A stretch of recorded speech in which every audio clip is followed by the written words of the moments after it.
Hello viewers, অনুরাগের ছোঁয়া সিরিয়ালের উর্মি বাস্তবে কে? কোন অভিনেতার সঙ্গে প্রেম করছে উর্মি? মাসে কত টাকা ইনকাম করেন উর্মি? কেমন তার লাইফস্টাইল? দেখলে চমকে উঠবেন। বিস্তারিত জানতে হলে ভিডিওতে একটি লাইক দিয়ে শেষ পর্যন্ত দেখুন। প্রিয় দর্শক, সৌমিলি চক্রবর্তী একজন বিশিষ্ট ভারতীয় অভিনেত্রী, মডেল এবং সোশ্যাল মিডিয়া প্রভাবশালী। তিনি মূলত বাংলা ইন্ডাস্ট্রিতে কাজ করেন। তিনি ভারতের পশ্চিমবঙ্গের কলকাতায় 20 জুন 2003 সালে জন্মগ্রহণ করেন। তিনি ক্রাইস্ট চার্চ গার্লস হাই স্কুলে তার স্কুলিং করেন।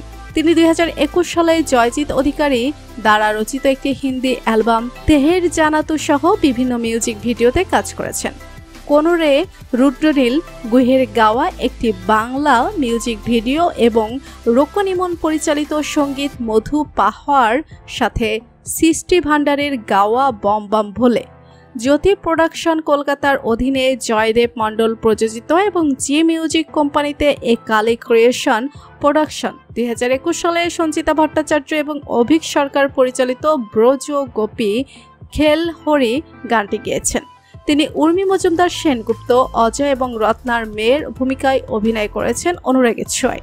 এই অনুপম হরি দ্বারা পরিচালিত এবং শ্রী ভেঙ্কটেশ ফিল্মস প্রোডাকশনের অধীনে শ্রাবন্তী বসু এবং সায়ন চৌধুরী লিখেছেন। এটি 2020 সালের 7 ফেব্রুয়ারি টিভি চ্যানেল স্টার জলসাতে প্রচারিত হয়েছিল। বর্তমানে স্টার জলসার বিখ্যাত এক ধারাবাহিক হলো এই অনুরাগের ছোঁয়া। এই ধারাবাহিকে দেখা যাচ্ছে লিড চরিত্র এবং পার্শ্ব চরিত্র সবটাই নতুন।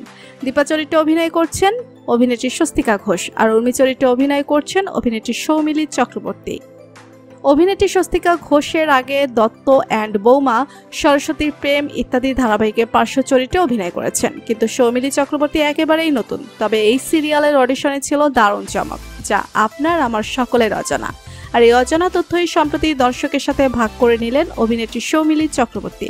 অভিনেত্রী জানান, অনুরাগের ছোঁয়া ধারাবাহিকে মুখ্য চরিত্রে অর্থাৎ দীপা চরিত্রে অডিশন দিয়েছিলেন তিনি, কিন্তু কোনো কারণে তিনি সেই চরিত্রে সিলেক্ট হননি। আর পার্শ্ব চরিত্রেই যে সকলের কাছে পরিচিতি পাচ্ছেন। তাই তিনি এমনটাও বলেছেন যে সবকিছু ঠিক থাকলে আজ দীপা চরিত্রে অভিনয় করতেন তিনি। একবার অডিশন দেওয়ার পর আর একবার অডিশন দিতে বলা হয় তাকে। এরপর তাকে বাছাই করা হয় উর্মি চরিত্রের জন্য। তার ভাগ্যের এই রকম পরিহাসের গল্প তিনি শেয়ার করেছেন। তবে তার এই অভিজ্ঞতার গল্প শেয়ার করেও তাকে সইতে হয়েছে কটাক্ষ। তাকে দীপা চরিত্রে মানাতো না সে যদি দীপা হতো, কারণ তার নাকি নাক বোচা। তবে এসব সমালোচনা তিনি গায়ে মাখেননি, আর নিজের কাজ দিয়ে দর্শকের মনে জায়গা করে নেওয়ার চেষ্টা করে চলেছেন। বন্ধুরা, অনুরাগের ছোঁয়া সিরিয়ালের উর্মিকে আপনাদের কেমন লাগে? অভিনেত্রীর লাইফস্টাইল নিয়ে আপনাদের কি মতামত লিখে জানিয়ে দিন কমেন্ট করে। পরবর্তী আপডেট পেতে হলে সাবস্ক্রাইব করুন আমাদের চ্যানেলটি। ধন্যবাদ।